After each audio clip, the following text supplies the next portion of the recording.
It's day 7 of the war between Israel and Iran, the war we knew was coming, and yet everyone completely surprised when it happened. It's Thursday, June 19th, 3 p.m. in Israel, 3:30 p.m. in Tehran, 8 a.m. in Washington, D.C. It's been more than 400 ballistic missiles and 1,000 drones over Israel for the past week. Dozens of targets hit by Israeli Air Force in Iran daily. Iranian air defenses and military brass crippled. 24 Israeli civilians killed. The Iranian regime reporting more than 600 deaths. And everyone waiting for the decision of one man, President Donald Trump. While we wait, we talk to former White House envoy Amos Hochstein about what could happen if the U.S. does attack Iran. It's unholy. I'm Yonit Levy in Tel Aviv. And I'm Bianna Golodryga in New York.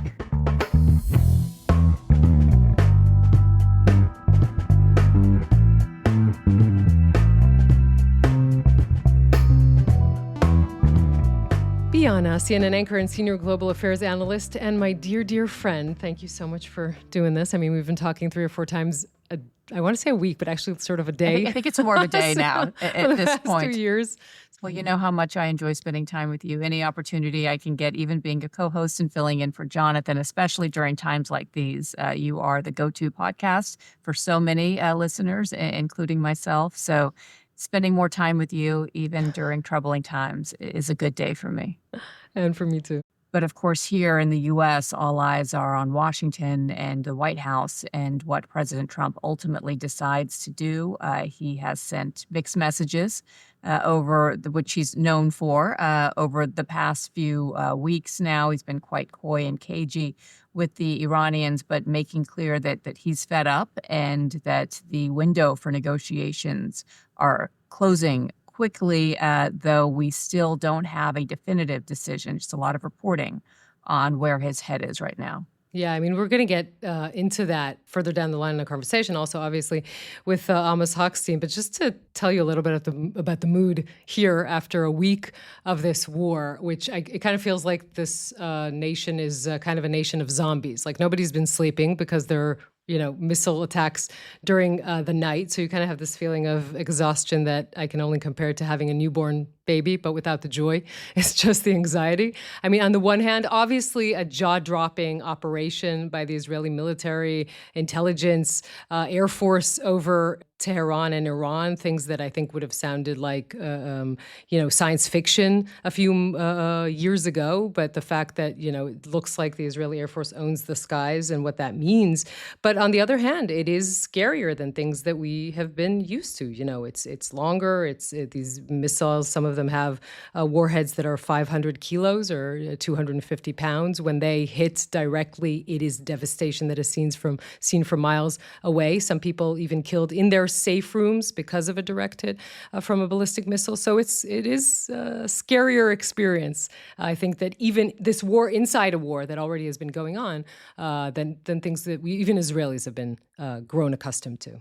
Yeah, I think normalcy has been excised from your vocabulary since October 7th. There is no real normal in your world. That is clear. But even now, the scale and scope of this war and what we've seen over the last week, we saw missiles flying towards Israel from Iran last year. This isn't the first time, but obviously given the scale and given the stakes here now, that it does appear it's full-on war between these two sides. And I think I told you that since I was in Israel, both covering October 7th and then there last just March for our son's bar mitzvah, I've kept so far the alert app on my phone. Don't ask me why, but I think as a journalist, it's just a good thing to have in terms of indications of where things stand.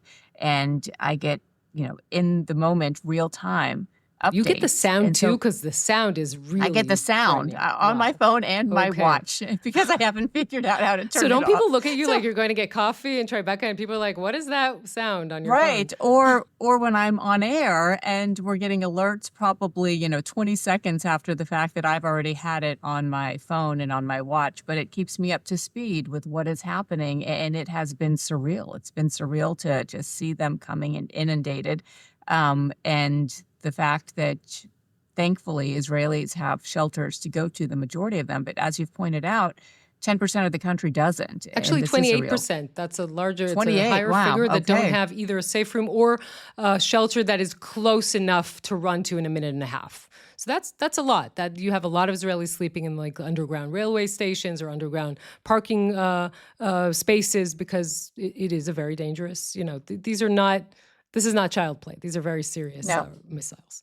And it's clear this is something that the Israeli government has spent a lot of money investing in over the last decades. And you see the opposite of that, the split screen of what is happening in Iran, where they don't have that type of infrastructure. The Iranian people have no indications, no alerts from, their regime in terms of where to take cover and what is happening. Maybe we'll get to that a little bit later with our guest as well. Yeah, I mean, and again, Israel being Israel, so it's crazy in a good way. So when there are breaks and you can walk a little farther away from your house because the Home Front Command says that you're allowed to, then you see the sort of cafes filling up. The stock market, by the way, is surging. It hasn't been in this position for 52 weeks, which means that the stock market thinks that this is going in the right direction. I mean, that is also an incredible thing. And you see these beautiful moments, Israelis helping each other, taking pets and helping people that their homes were destroyed, helping them, take out their belongings. I mean, just these moments where you realize that the Israeli society, what it is capable of, what the Israeli military is capable of. In the middle,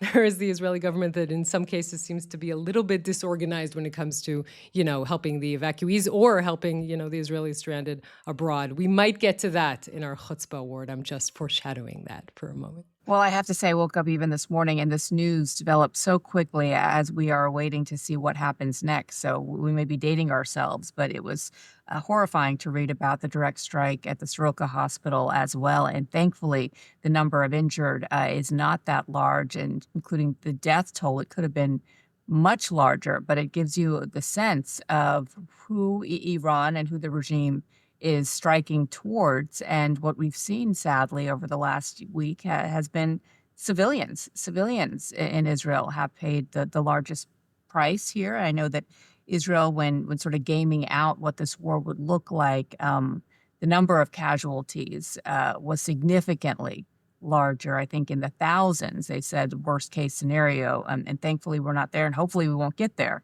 But yet the devastation is pretty clear. You haven't seen this type of infrastructure devastation to the country in years. Yeah, I think the fact that there have been direct hits on safe rooms and in buildings and people, there were 7 Israelis in 2 different cases, Petah Tikva and Tama, who were killed in a safe room, makes Israelis a little bit more trepidatious about the effect of, again, these very heavy missiles.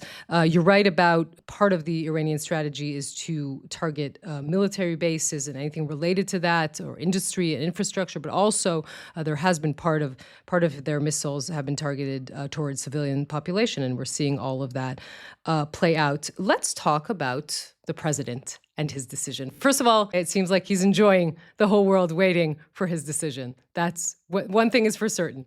Yes, it's all up to one man, all up to Trump, as he says. He's the decision maker. So on the one hand, you have perhaps a president who has a fear of missing out, a case of FOMO, saying that this operation has gone rather successfully right now, and who knows what Prime Minister Netanyahu had told him, that this would be very easy for you, Mr. President. We don't need boots on the ground. We just need your weapons and your plane, and you'd be in and out. Maybe he's convinced himself more that in fact is all the U.S. needs to do. But of course, we have a long history in the Middle East where easy military operations are not met with easy political outcomes. And the devastation from the Iraq War, I think, still looms heavily. This was a president who ran on campaigning against forever wars and U.S. military intervention, went after the Bush administration for going into Iraq. And these are still the voices he probably not only has in his head, but clearly what he's hearing from Republicans, the split that we've seen in the MAGA base, and from Democrats as well. And then just also a lot of pushback from Democrats for what they feel is being ghosted on this issue, that if you're going to assist Israel in any way, if there's going to be a U.S. presence in the region, you need to come to Congress first. And so far that hasn't happened. And you've had people like Senator Mark Warner, Intel heads, come out and sit on the Intel committee and come out and say, we know nothing about what the president is planning. And that is another problem here. So not only, what U.S.'s role could be militarily, but what the day after looks like in terms of a U.S. presence in the region. And, as you know, our history on this front is not a very good one. That's a big question also to our guest, I think. But I mean, I find it fascinating when you see the kind of two main strains in the Republican Party, and perhaps encapsulated by that conversation between Senator Ted Cruz and Tucker Carlson over Israel, right? The isolationists versus the evangelists, and what is each side saying to the president at this moment, and how does that affect him? Who does he listen to? At the end of the day, he probably listens to himself. But it's just a fascinating, look into the inner workings of the Republican Party these days. You're seeing a real schism within the Republican Party itself and the MAGA base. You're hearing the hawks in this administration, the traditional, hawks like Lindsey Graham, and they are the ones in the president's ear and going on television and saying, yes, this is the time for the United States to join in and help Israel. And then you're hearing those big voices in the MAGA base, Tucker Carlson, Steve Bannon, and a lot of the podcast world really saying that this is not what Trump ran on. This is not what defines MAGA. This is not what defines America first. And that exchange between Ted Cruz and Tucker Carlson is fascinating to watch play out. But at the end of the day, at least for now, you have Trump coming out and reminding everyone, I am MAGA. I am the Republican Party right now. I'm the decision maker, not you. And perhaps we're seeing a bit of an Elon Musk effect with even Tucker Carlson. There's reports that he called the president and apologized for going a bit too far. And the president saying America first is what I make it to be. And America first, in his view, he gave an interview to the Atlantic magazine last week. But America first, as he saw it, was an Iran that didn't have a nuclear weapon. So once again, you're seeing the president come out after seeing the back and forth and the bickering. Some of it, I'm sure he found fascinating as well. But at the end of the day, it does appear that his decision for now has been made. And that is that first and foremost, Iran having a nuclear weapon can never happen.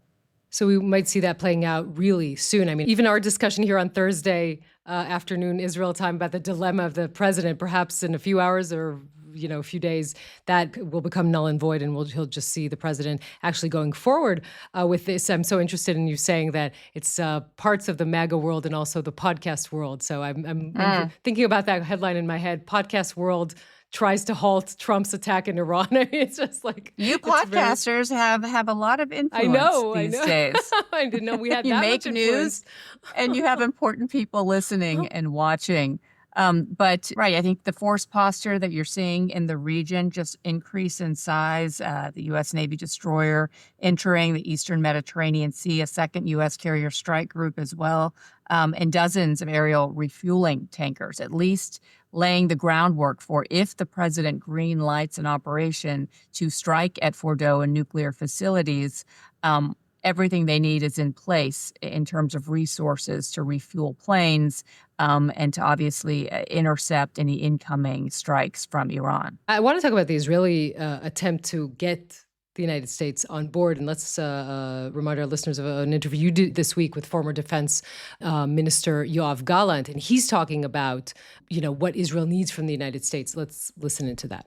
Is it your belief then that this would not have happened, that Israel would not have launched this war without the commitment that the United States, if need be, would join as well? Is the ultimate goal here to eliminate Iran's nuclear program with the United States assisting Israel?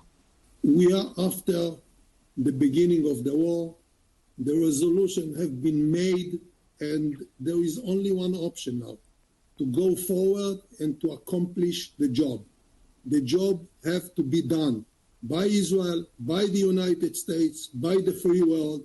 And Yonit, I know you spoke with him as well. I quoted some of your interview with him last week in our interview, but it was his first interview with U.S. television. So he did make some news here, and He was very, very adamant about the need for this war. We know that it's no surprise and no secret his disagreement with the Netanyahu government, and one of the reasons for his firing and the fallout that he's had over the war in Gaza and a number of other issues. But on this, he's fully supportive of Israel making this decision. He said that Iran was just weeks away from being capable of producing up to 8 nuclear weapons, and that thus far what Israel has been able to do in just these 6 days has set back Iran's nuclear program by years. That's what we heard from the prime minister as well. But I asked him whether Israel would have signed off on this operation if they didn't have the explicit guarantee from the United States that, if need be, the U.S. would ultimately join in sort of providing the final blow to Fordow. He didn't answer that directly, but he did say that Israel, or the United States rather, had an obligation to join in and help Israel to save not only a regional threat, but what he's viewed as an existential global threat. And at this point, at least in his view, it was too late to stop. Once you've started this war, this operation, you have to finish it. And that was in reference to whether or not a good cop, bad cop scenario from the United States, even dangling the opportunity, the possibility of bringing Iran back to the negotiating table was still an option.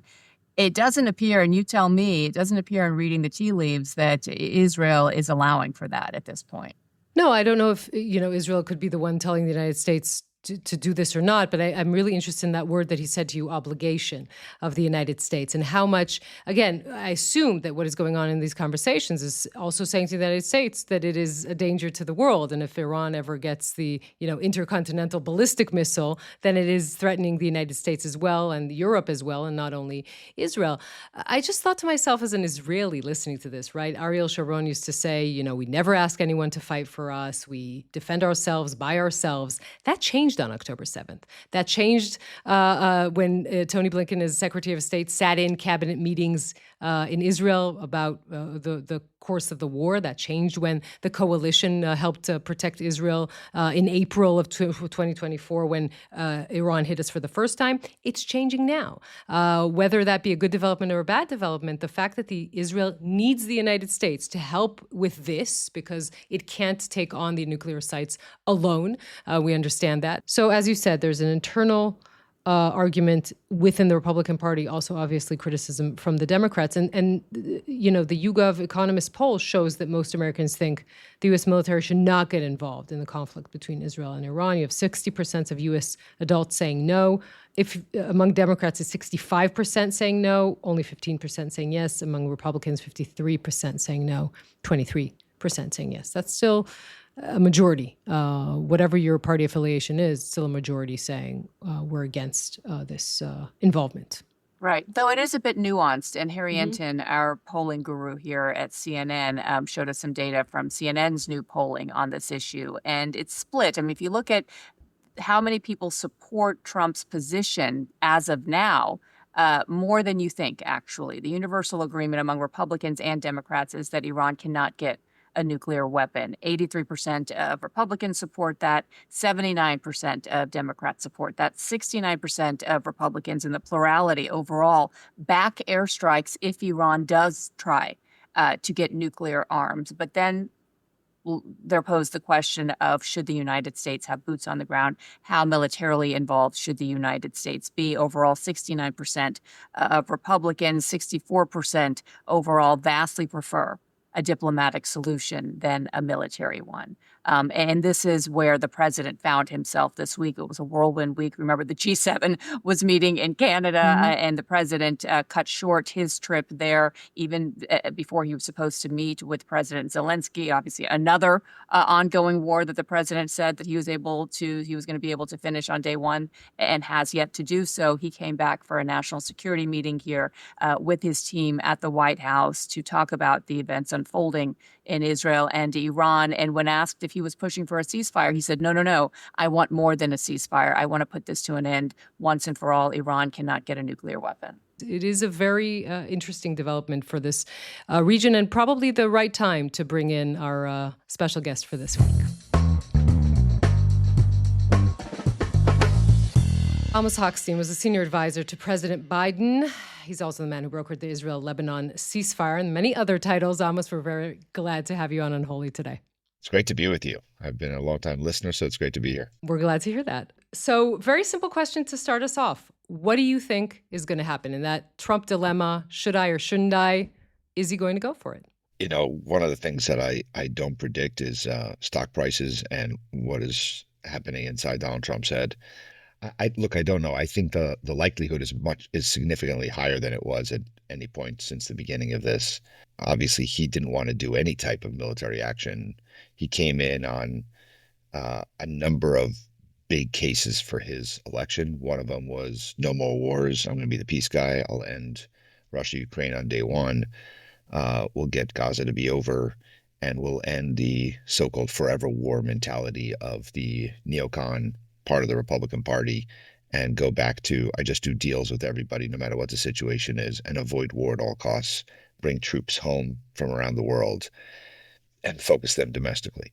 So it's a massive transformation that we're now having conversation about the United States taking one of the most aggressive actions in the Middle East since the Gulf War and Afghanistan. But having said that, it does look, all the signals are that that is what he is intending to do, and partly because I think he believes that this, since once Israel took the step that it has, it's been so successful, you have to kind of bring it to a close, and the close is taking out Fordow. And since only the United States can do it, I think that's where he is. That's where he's heading. I'm never going to say that it's a done deal because, you know, a lot of stuff happens, but that's where I think it's heading. Right. And there has been a lot of reporting that he has been more enthusiastic about joining, given the success that he's seen Israel have over the course of the last week, surprising even some of the top analysts that had estimated that Iran would strike back a bit harder than they have, but they seem to have been caught flat-footed.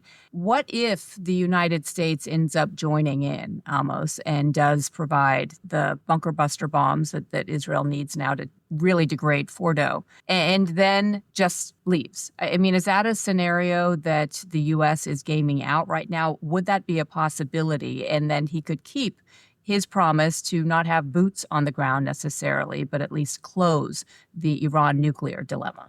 Look, first of all, to your last point, I think it's splitting hairs to say I'm not joining any wars because I didn't put boots on the ground. I just did aerial attacks. I think that's going to be tough to do.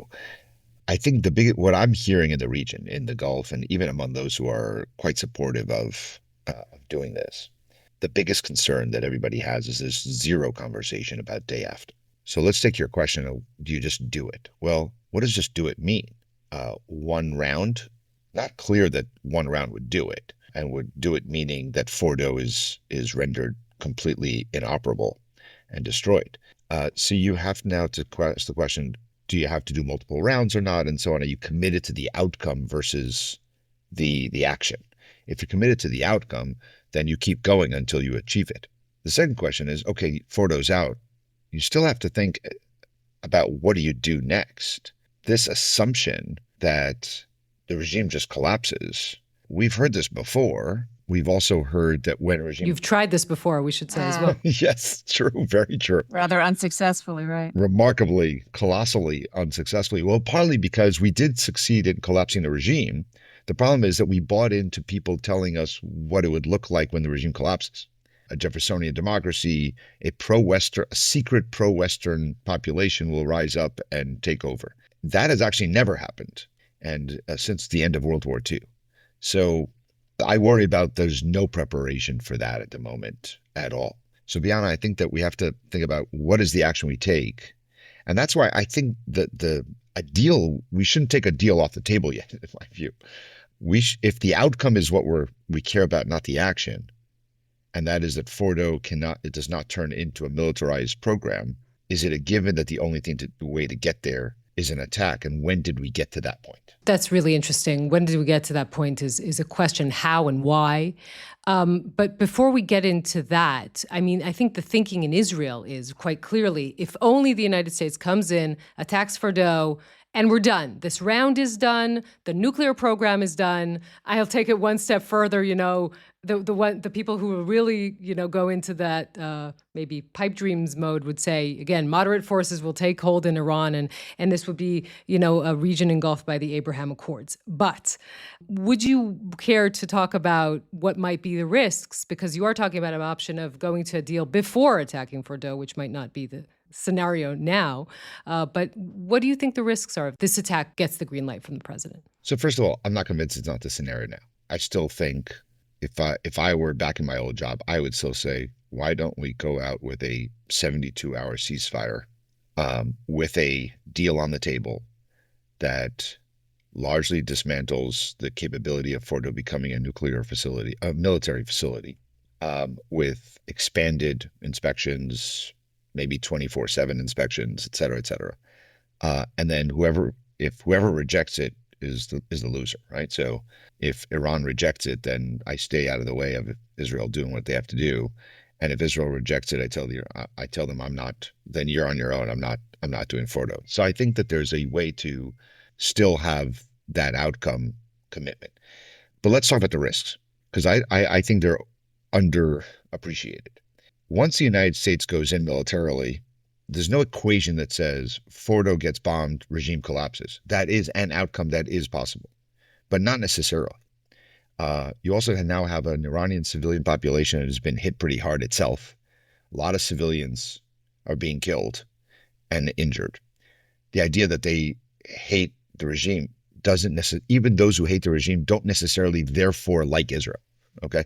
So that's your enemy's enemy is not always your friend. So a few things can happen. One, the regime doesn't collapse, and then they have options. They've just been attacked. If they think that the regime's very existence is in a threat, here are three things that I think that they are likely to consider doing. They have a menu of three options. Number one, attack American personnel, bases, entities, and infrastructure in the region. Those are much easier for Iran to do than hitting Israel, because actually we have an easier time defending our capabilities, can defend Israel easier than they can defend our own forces in the region. We are widespread, and we are not in a protection. We don't have the protection that we should have. Second option, hit Saudi and UAE, two countries that have been essentially seen by the regime as pro-Israel, or at least quietly supporting this campaign and conflict. It creates chaos in the region, inflames everything. Third option, not attacking any humans, but rather closing the Strait of Hormuz.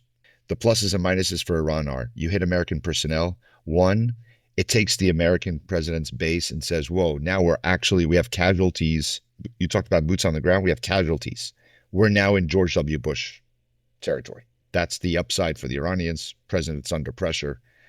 The downside is when you hit Americans, we hit back and we hit hard. Number two, you hit Saudi and UAE. You inflame the region. That's the plus side. The downside, now those guys participate in strikes against you. That's not a good thing. So there's a plus and minus.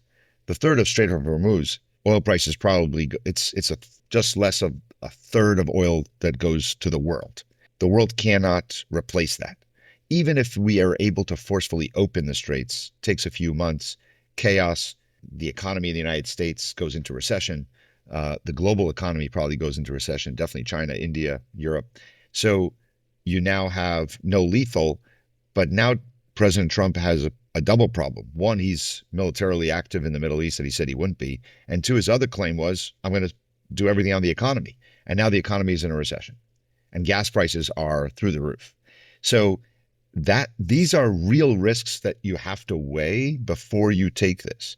The risk for Israel on all these, if what I just described happens, and it's a big if, the blame will be, the world will say we are in a recession because Israel went to war and created a chain of events. And the isolation for Israel becomes, even the people who support it now quietly will not do so once their economies are in recession. So this conflagration in the Middle East becomes regional. So there are a lot of risks of taking this next side. I feel like in in the discussion so far, it's been really because of the unbelievable successes that Israel's had militarily, that we have decided, therefore, there are no other asymmetric risks. And I think if I'm sitting back in my old job in the White House, my job is to tell the president, here are the risks for you personally, politically, for you, not from a national security perspective, economic security perspective. And I hope that somebody is also doing that in Israel. Was it obviously you just laid out some of the risks that would come from this escalating and the U.S. actually assisting Israel and going after Fordow directly? We have some 40,000 troops, I believe, stationed in the region, and many of them are exposed and more vulnerable than even Israelis who have been inundated by these missiles from Iran this past week. The Strait of Hormuz, if you close that, obviously, that would impact Iran's economy as well, not just globally. But you also have the concern over soft targets around the world. Iran has a long history of terrorism and assassination, so that ups the ante as well. If I could go back to the point you made about there still being room for negotiation, why hasn't Iran accepted that as of yet? I mean, they've seen what Israel has done just this past week. The president has been quite public saying, yes, you may have missed your opportunity, but there still is one. And then if I could follow up by saying, what if Israel takes the United States up on, their ultimatum? Listen, if you're not going to stop, you're on your own. If they really view this as an existential threat, it does sound like Israel does have contingency plans to do this on their own. I don't know what's happening behind the scenes on the conversations with the Iranians. I don't know if the Iranians are saying, we're willing to come back to the table. I see some foreign leaders saying that Iran is telling them that they're willing to come back to the table. I think the Iranians also thought they were at the table when the war started. If you remember, Steve Witkoff had announced that talks would resume on Sunday, I think it was, when the attack started on Wednesday night or Thursday. So I think they thought they were at the table. You have to look at this from a perspective of where did this start? The unraveling of the Iranian regime starts not now. It started last April. As of last April 12, Iran has 3 major deterrence factors. One is proxies. I can attack whoever I want, wherever I want, whenever I want, and I don't have to do it directly, and I have them everywhere. Number 2, and by the way, including terrorist cells around the world, etc. Number 2, I have a missile capability of reaching anywhere in the region. Number 3, I have the threat that I can press a button and I can militarize my nuclear program. On April, retaliating against probably a mistake that Israel made that should not have done, the Syria attack, but still a relatively small mistake compared to a retaliation of the largest missile attack from one country to another in world history of 100 ballistic missiles combined with another 200 UAVs. The United States coordinated a massive repel and defend operation that included several countries. And that massive attack was repelled near 100%. They did it again in October and once again repelled. And so the missile threat, not only did it go away, but it gave Israel the excuse, with the support of the United States, to take out the air defenses of Iran. So the miscalculation in April, you fast forward a year and it was devastating. They've made every mistake in the book. Their proxies are weaker to almost non-existent. Their missile capability is gone, and now many in the military. I say that because, to answer your question, I don't understand the Iran regime. I think they had every opportunity in the Trump administration to reach a deal, and they didn't, because I think that they accepted one fundamental axiom for them, which was the United States has never said we cannot have an enrichment program. It said it had to be limited and it had to be under inspections, and we had to have all kinds of conditions around it, but never said no enrichment. It said low-grade enrichment. And if you think about Witkoff goes to them, and what he said to the press at the beginning was 3.67 enrichment will continue. It'll be JCPOA++ because there'll be no sunsets, and we're going to get, it'll be longer, it'll be better, it'll be stronger, but with the same context of a deal. So I think they've always thought this is the deal that we can do. It's been a very short period of time of about 3 days, where the United States said no enrichment whatsoever, ever. So I think the space for a deal is really complicated. But I think your question about Israel to me is the bigger one, which is if the United States says we're not doing it, we're not doing Fordow, and therefore Israel says, okay, I'm going to take the next steps. I don't know what that looks like. And I don't know what the end game then is. And I'll say something a bit controversial, but in my mind, since Ronald Reagan, Israel doesn't have a stop button. It goes. And when it goes, it just keeps going. And since Ronald Reagan, the president of the United States at every turn comes and says, here's the off-ramp. And I'm mandating the off-ramp. And every prime minister, right-wing, left-wing, centrist, goes to his, whoever it is at the time, the military, the intelligence, his, extremist parties, and says, I'm with you, but these darn Americans are forcing me to stop. And it's like, all right, fine, we'll stop and we'll do a deal. And that's been the case in every operation since the 1980s. The war in Lebanon eventually gets that, and so on. This is a case where there hasn't been one. There hasn't been a stop button. And so if there isn't one, where does it stop? We talked about regime change. What if there isn't regime change? Is there a day where the military says, we have no more targets? I doubt it. Yeah. So there's always another target, right? So how does this end? So these are the questions that I think we're not having at all.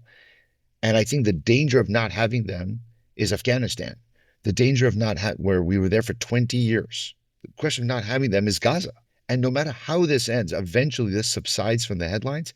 Gaza comes back, right? So where does this, I've seen no discussion about that. And I think that's a very important thing to do. We have to figure out, what do we do to end Fordow from being a nuclear site? I believe that has to happen. We've gone too far now in this war to not reach a conclusion of how does Fordow become secure, either exploded or through a deal. And then the question is, how do you end it? That's what keeps me worried. Can I suggest, as a person who does not hold any official position in this country, the end game? And you are the one who brokered the Lebanon-Israel ceasefire, which is sturdy and is holding on. Because I would say, and is a better deal than 1701, mainly because Hezbollah was crippled. Perhaps also the negotiator was more talented, but it is a better deal and it holds. And isn't the end game here to say, first of all, from a strategic point of view, it was the right thing to attack Iran at this point because of the weakness of the aerial defenses, because of the weakness of the proxies, because at some level enriched uranium will turn into weapons-grade uranium, and we need to stop it before that happens. And I'm sure there was someone in the Biden administration who also thought about these things, perhaps. And the end game is saying we will weaken Iran to the extent that we can, and then we will return to the negotiation table. Does that make sense? Of course. On paper, everything that makes sense. It's a weak country. It's an enemy.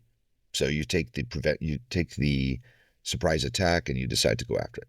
You're taking a position that is not officially the Israeli position, because the Israeli position was there was some kind of exclusive intelligence that said that Iran was about to go military. And the reason that is being said is because if you don't say that, then wait a minute, then well, why now? I have a lot of countries I don't like who are a threat to me. I don't go to war against them preemptively to take out their facilities. I can name a few. Any of them attempt saying they want to annihilate Israel, the United States, and perhaps one day build an intercontinental ballistic missile that can hit everywhere in the world. Yes, some of them are. So there was no one in the Biden White House who said this might be the... North Korea has said multiple times that they want to develop missiles that can hit exactly the United States. The United States, the United States failed in stopping a nuclear North Korea and failed in stopping a nuclear Pakistan. Israel attacked Iraq and Syria and stopped those two countries from becoming nuclear. I'm saying, generally speaking, is there a rationale for an attack on Iran? There is a rationale, then you just stated it. I just think that you still have to ask the question, why the timing, right? I mean, was there something different last week than 3 weeks ago, or 3 weeks from now, or 3 years from now? If there wasn't any intelligence that said, Iran's on the precipice, they've given the order, they've changed their policy, they're going to a military-grade nuclear capability, then it's a little bit difficult, which is why Israel's position is there was such intelligence. Now, there are those who say, of course, you've seen it that Israel has said that many times, right? Months away, weeks away, days away for the last several years. So the rationale for taking out the Iranian capabilities is there. I think also those who criticize Israel for going after Iran preemptively sometimes forget that Iran opened the door to bilateral attacks from each other's country last April and did it again in October. And they targeted civilian population. And if not for the United States, if it was just left to Israel's capabilities, hundreds, if not thousands of people would have been killed on April 14th. The United States and the non-Israel coalition part of it defeated more than half of the missiles. So people forget when they accuse Israel of unilaterally attacking Iran. Iran actually attacked Israel in an unprecedented way. And it was just because we were prepared for it, but that's not an excuse. The fact that Iran is not prepared for it now is also not an excuse that, oh, it's unfair, Israel is prepared, we're not. Well, that's your fault.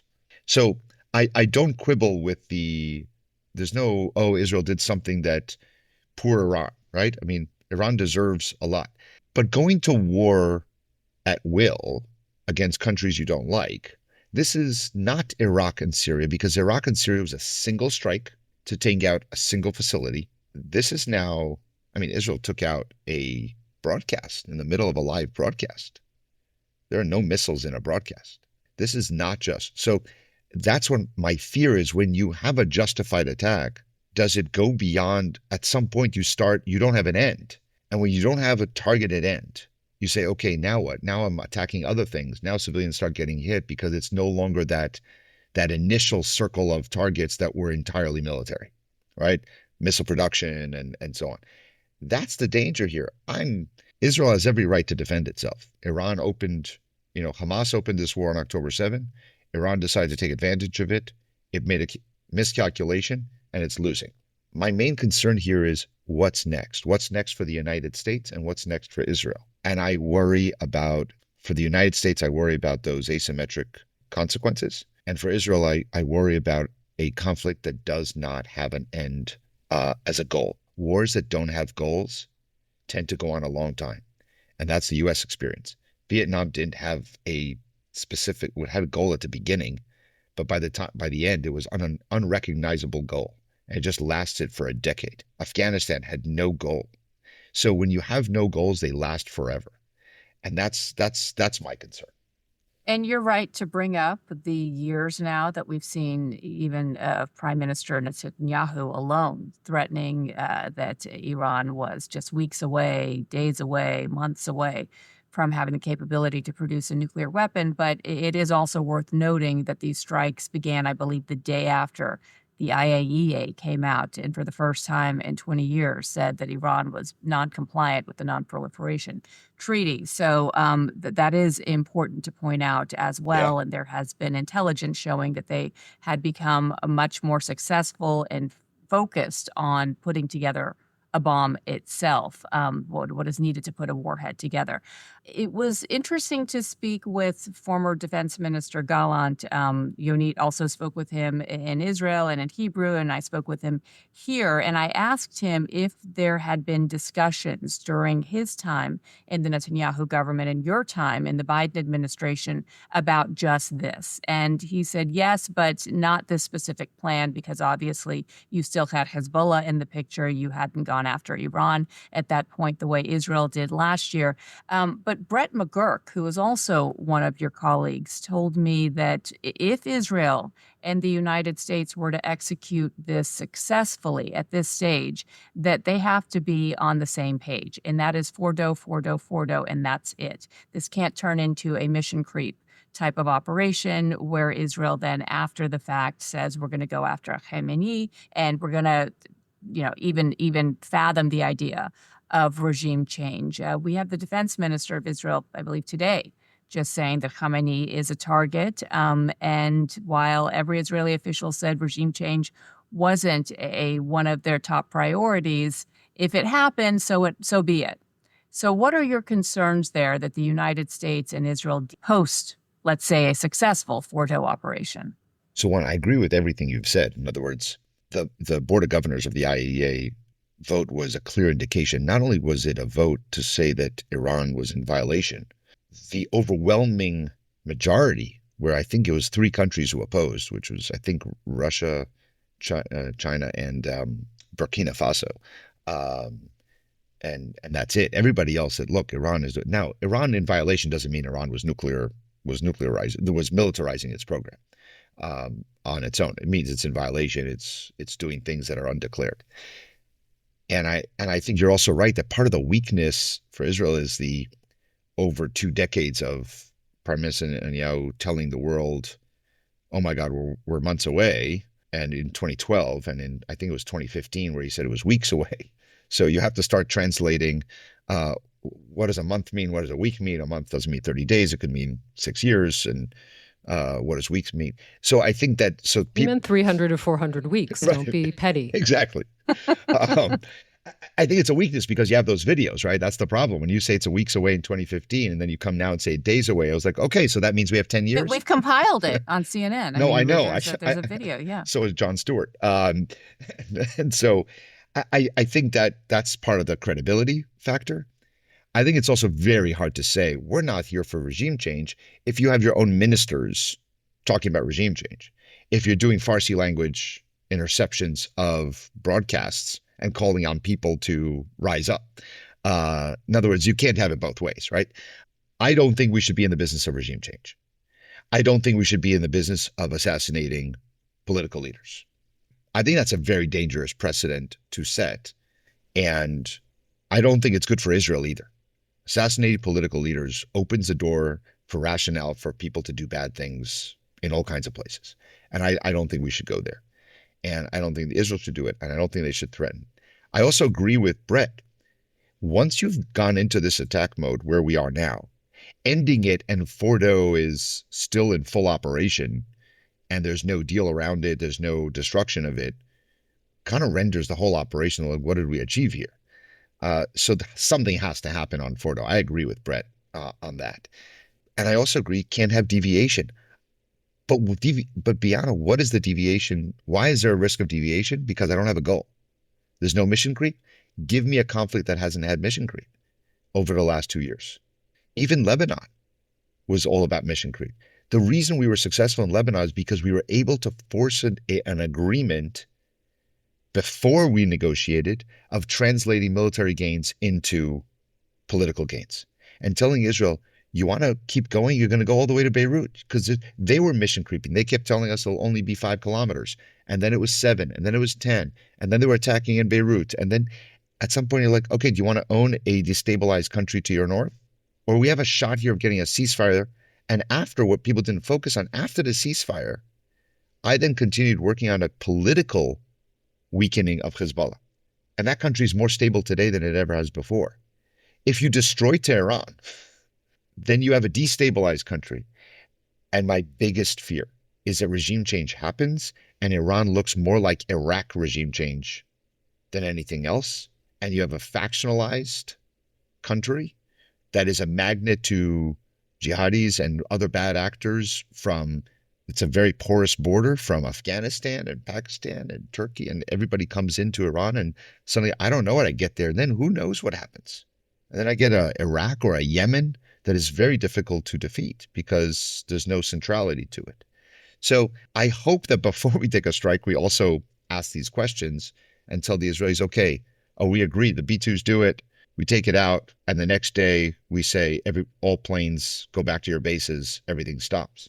Has that been agreed to? I don't know. I just think we have to have these conversations. By the way, Gallant stopped short. He said that the conditions to attack Iran existed during the Biden administration already. I mean, the fact that the proxies were weakened, Hezbollah was crippled, the aerial defenses were crippled, and also Israel managed to find this sort of open route or to open the route to Tehran. He stopped short, but he insinuated that the reason it didn't happen under the Biden administration did happen under the Trump administration was that the Biden administration pressed the brakes or didn't allow Israel to do that. Is that true? I can't go into those conversations. A reason to go, we have 2 different definitions here.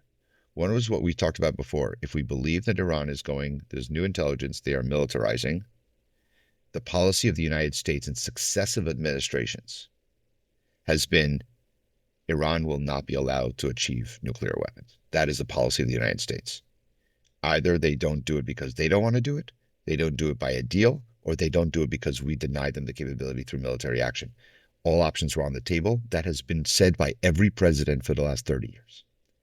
And that was not just rhetorical. That was the policy of the United States.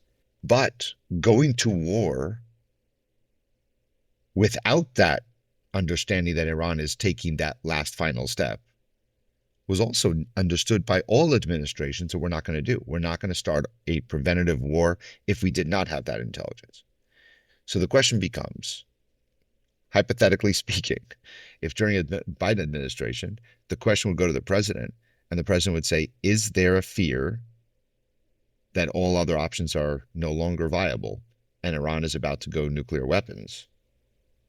And if the answer is yes, then the answer I think the president would be, then we have to do what we have to do. And if the answer is no, then he would say, then press whatever we have to do short of that. I don't know. And look, Trump did not give the green light when he came into office because we're today in June. He's been in office for 5 months.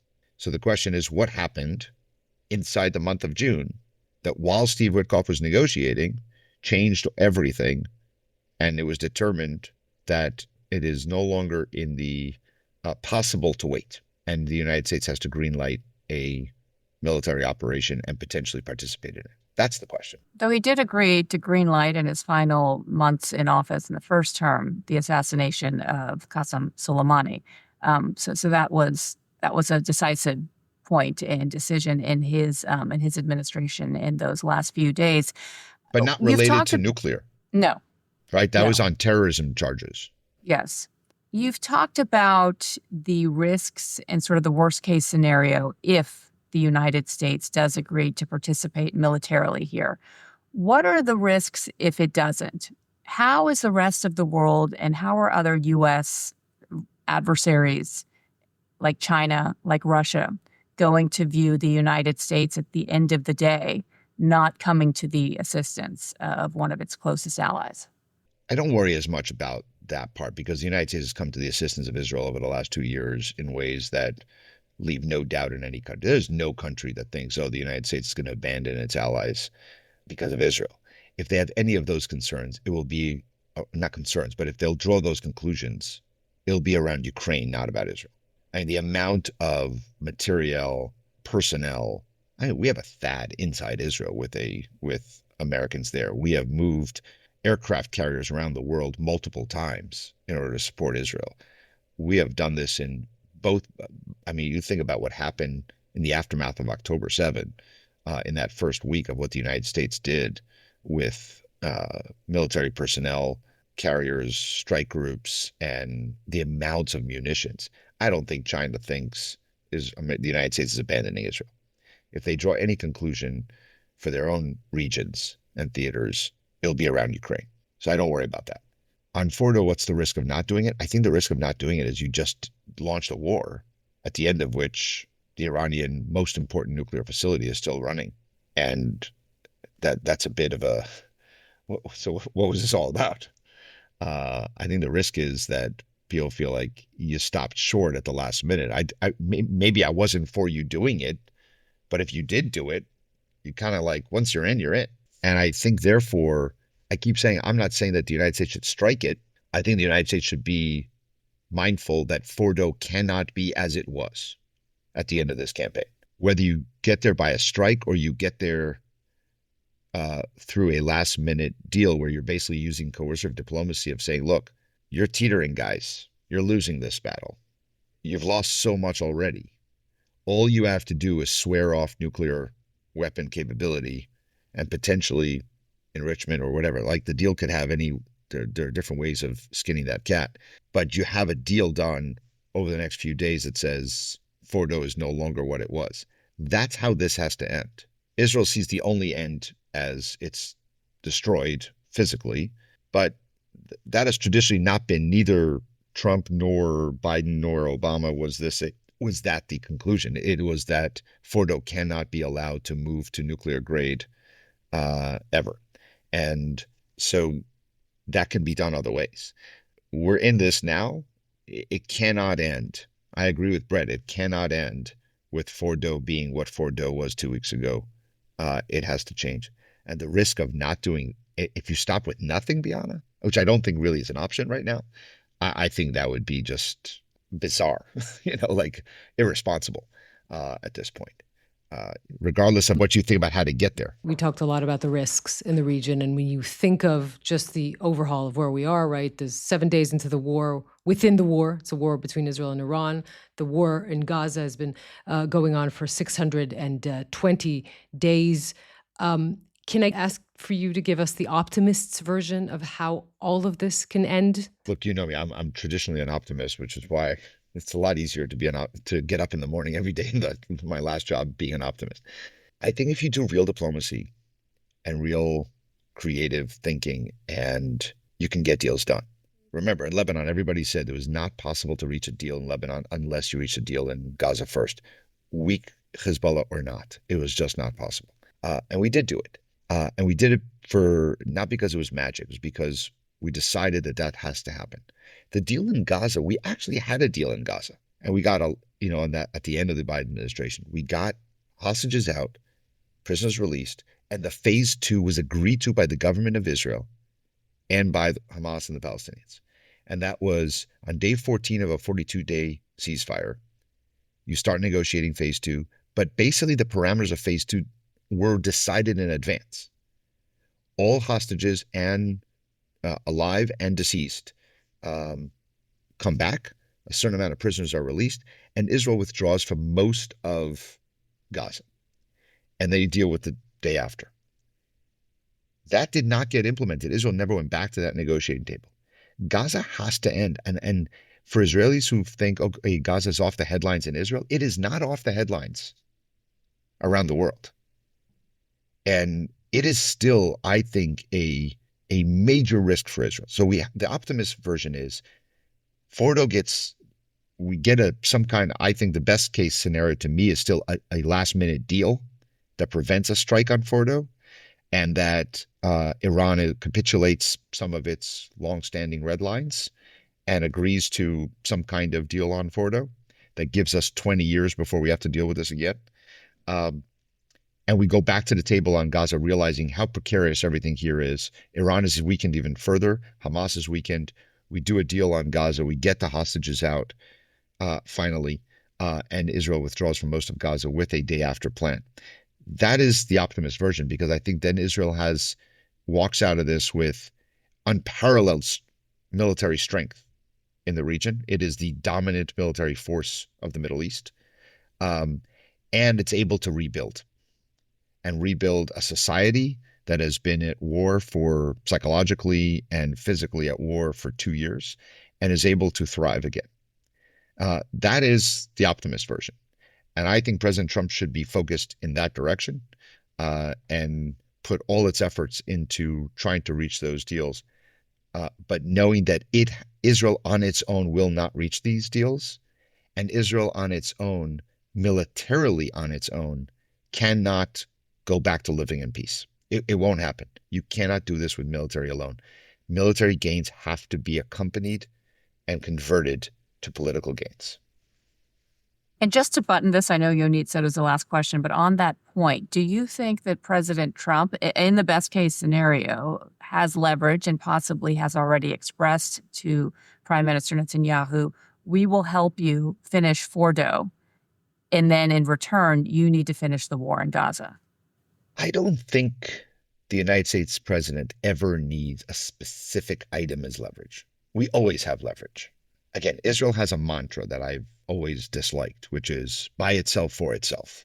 And it's insulting as an American official to hear it after the last 2 years, after what happened on October 8 to 11, and what happened that whole year, the massive amounts of munitions that Israel needed from the United States, the deterrence against Hezbollah joining the war on October 8th, the missile attack on April and October.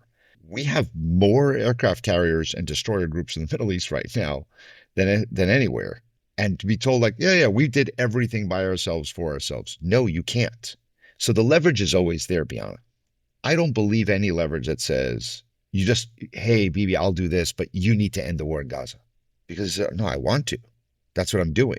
Because if it has no definition, he'll continue going. The war in Gaza can only end if Israel is forced into or is brought to the table in a real way to say, this needs to end in the next X amount of days. You're going to have to live with the fact that you will not be in Gaza controlling the entire place. And we'll have to work together with the Arab countries in the Gulf to come up with a viable day after plan. Because otherwise we're in a catch-22. Israel says, I can't get out unless there is a in place day after plan that is not just in theory, but in practice. And at the same time, not actually negotiating or coming to an agreement on a day after plan. So it's that thing about what is something that is always around the corner but never arrives is tomorrow, right? I mean, it's always like, okay, we'll do that tomorrow. So there has to be a negotiation where Trump says, Bianna, not just I'll do this and you end it, because I don't know what that means, you end it. Neither does the Prime Minister of Israel. It's never been articulated what Israel's view of the end of the war in Gaza looks like. The only people articulating it are the far-right extremists who are saying it ends with total occupation and building of settlements. They may not be the government of Israel representatives, even though they are the finance minister and the security minister. But they're the only ones who actually articulate something of what it looks like.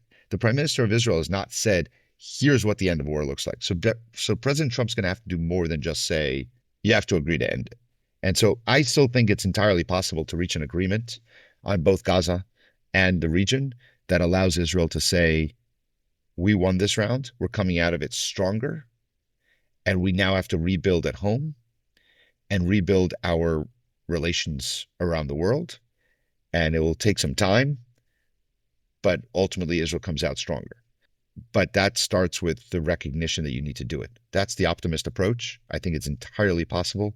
I think President Trump's administration has a unbelievable opportunity set here to reshape the Middle East, but it's not a foregone conclusion because it requires one basic thing, and that is an acceptance that military can bring you to the table, but it cannot solve it on its own. Amos Hochstein, we really appreciate you talking to us today. Thank you so much. It's fantastic. Thank you. Thank you.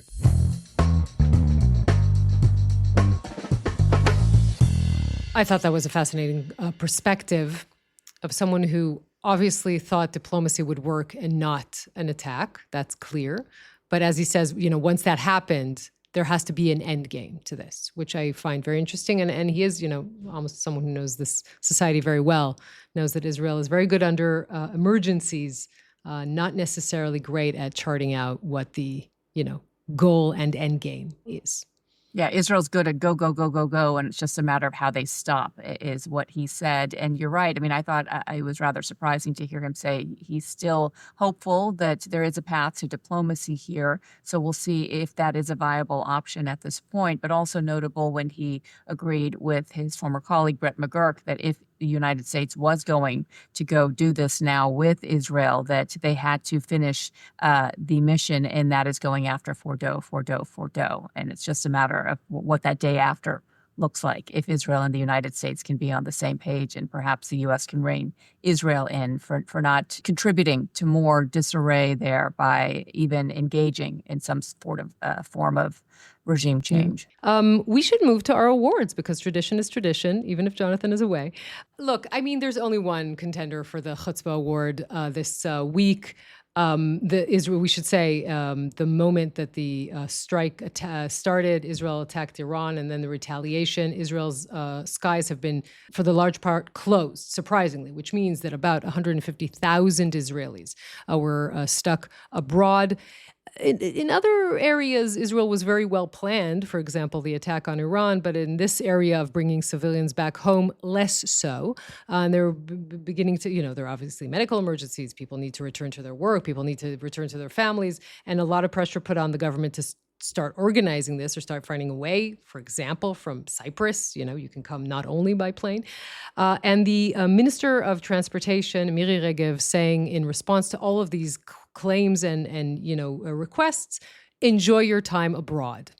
As if anyone, the kind of the modern version of let them have cake. I mean, if anyone knows this country, they know that if Israel is under attack, no Israeli is walking around Via del Corso, trying to buy Gucci. Like, people are worried. They want to come back to a war zone. They want to be with their family, try and facilitate this and help them come home. So I think chutzpah award to Miri Regev. Very warranted. Here in the United States, there's a term, read the room. I think that would apply to Miri Regev as well. Not the vacation that so many Israelis were thinking, even if they were abroad on vacation, that they would be having, seeing the scenes out of Israel.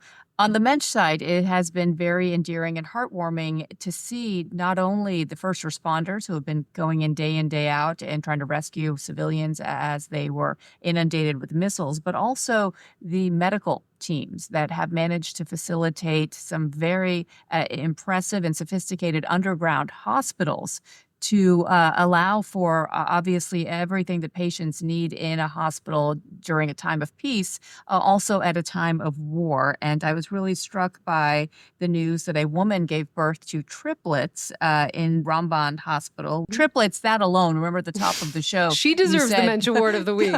Going through this was like giving birth, but without the actual reward, right, of having that child. Here you have 3 babies born, and even as missiles are raining down on you when your water breaks, you know that feeling, Yonit. Nothing can stop that baby from coming out. And kudos to those doctors and the medical staff and team that successfully welcomed these 3 healthy babies. Well-deserved Mensch Award. I'll also add to that, if we can, another story of Maor Shlomo, who's a young Israeli founder of a little company called Base 44.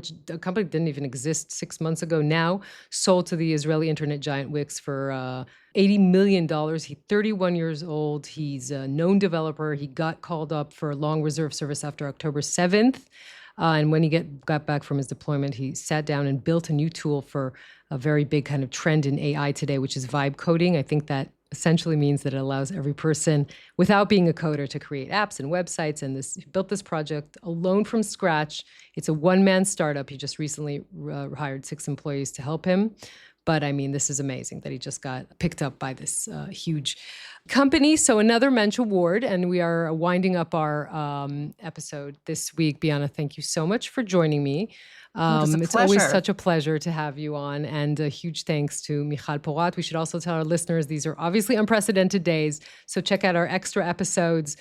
This week we had a conversation with Amos Hochstein and Suzanne Maloney and Benny I listened to all of them. They were helpful in my reporting here. So, Yonit, listen, you're not only one of my best friends, but you're my go-to journalist and podcast host and news anchor, and you wear many, many hats. So thank you for all the work you're doing. Right back at you. Thank you so much, Bianna. And to our listeners, we will see you sooner rather than later.